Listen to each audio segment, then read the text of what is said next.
In your 6.2 notes, we're taking the properties that we talked about in 6.1 and just trying to use them to decide whether or not a quadrilateral is a parallelogram. So if you remember from 6.1, by definition, both pairs of opposite sides are parallel in a parallelogram. And we just use the kind of, looks like an 11 or two L's, the symbol for being parallel. So if it's indicating that the opposite sides are parallel, then you know it's going to be a parallelogram. If both pairs of opposite sides of a quadrilateral are congruent, then you know you have a parallelogram.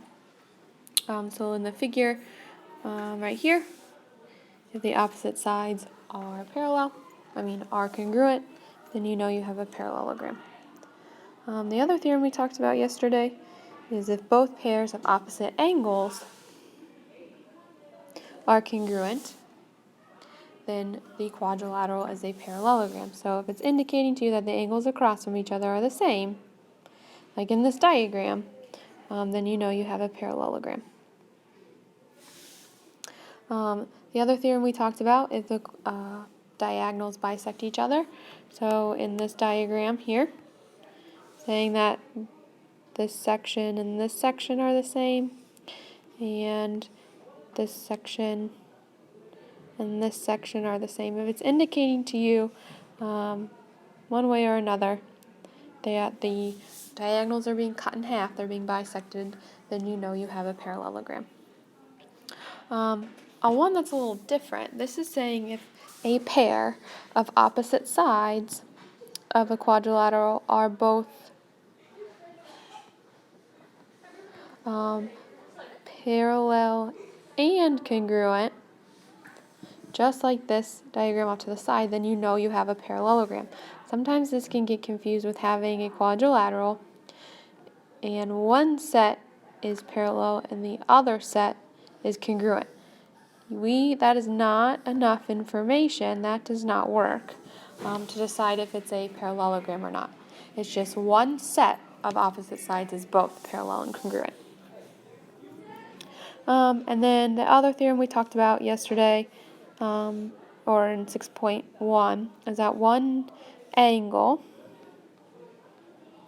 is supplementary, so it adds up to 180 with its consecutive angle, so the angle's right next to it. So if there's an angle that it adds up to 180 with the two angles next to it, then you know you have a parallelogram, just like we talked about in 6.1. So then we're going to take this information and determine if the quadrilateral is a parallelogram. So if we look at A, if you notice, we have the angles across from each other are the same. So the opposite angles are congruent. So yes, this is a parallelogram. Make sure you explain. I don't have enough room, but make sure your reason, I can just kind of squeezing it up here. You can say that the opposite angles are congruent. Make sure you are explaining that. Okay. And the next one, we have a parallelogram again, because just like this theorem right here, we have a set of opposite sides and they are parallel as well as congruent. So make sure you explain that. Opposite sides are, sorry, I don't have a lot of room, parallel and congruent. Okay. And then lastly, any trapezoid. I think it'd be helpful if you draw a trapezoid, so a little top, longer bottom, and then diagonal sides. Trapezoids are not parallelograms for multiple reasons, and make sure I ran out of room, but make sure you explain why. If you notice, the opposite sides are not parallel. This side is slanted, and this side is slanted, so they're eventually going to intersect. So that's one reason you can say opposite sides are not parallel. You can also say opposite sides are not congruent, because you notice this side is much smaller than that side. So trapezoids are not parallelograms. And there you go. There are 6.2 notes. Short and sweet.